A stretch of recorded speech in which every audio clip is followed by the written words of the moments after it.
জন্মৰ পৰা মৃত্যুৰলৈকে অহৰহ চলি থকা সেই প্ৰক্ৰিয়াটোৱে হ'ল শ্বাস প্ৰশ্বাস। সেই শ্বাস প্ৰশ্বাসে আমাৰ শৰীৰত, মনত আৰু আমাৰ চিন্তাত বাৰুকৈ প্ৰভাৱ পেলায়। বিশেষভাৱে শৰীৰত এনেধৰণে প্ৰভাৱ পৰে যে যদি আমি শ্বাস প্ৰশ্বাস দীঘলীয়া কৰিব পাৰোঁ, তাৰ পৰা আমি সুফল পাব পাৰোঁ। আৰু শ্বাস প্ৰশ্বাস যদি আমাৰ চুটি হৈ আহে, তেতিয়াহ'লে আমাৰ আয়ুকালো চুটি হৈ আহে।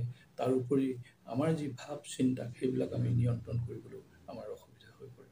সেয়েহে আমি যিমান পাৰোঁ শ্বাস প্ৰশ্বাস দীঘলীয়া কৰিবলৈ যত্ন কৰিব লাগে। যেনে ধৰক আমি অলপ মুকলি ঠাইত গৈ আমি যথেষ্ট পৰিমাণে বায়ু আমি সেৱন কৰিব পাৰোঁ। ঠিক তেনেধৰণে আমি আসন বা প্ৰাণায়াম কৰিও আমি শ্বাস প্ৰশ্বাসক দীঘলীয়া কৰিব পাৰোঁ। তাৰোপৰি অন্যান্যভাৱেও আমি শ্বাস প্ৰশ্বাসক আমি দীঘলীয়া কৰিব পাৰোঁ। সেয়েহে পৰাপক্ষত আমি শ্বাস প্ৰশ্বাসক দীঘলীয়া কৰিবলৈ চেষ্টা কৰিব লাগে। বিশেষভাৱে আমাৰ মনত শ্বাস প্ৰশ্বাসে যথেষ্ট প্ৰভাৱ পেলায়, আমাৰ আয়ুকালত যথেষ্ট প্ৰভাৱ পেলায়, আৰু তেনেধৰণে আমাৰ গোটেই জীৱনতে শ্বাস প্ৰশ্বাসৰ যথেষ্ট প্ৰভাৱ আছে। বিশেষভাৱে বৌদ্ধ ধৰ্মত যি বিপাচনা মেডিটেশ্যন আছে, সেই মেডিটেশ্যনো এই শ্বাস প্ৰশ্বাসৰ আধাৰতে তৈয়াৰী হৈছে।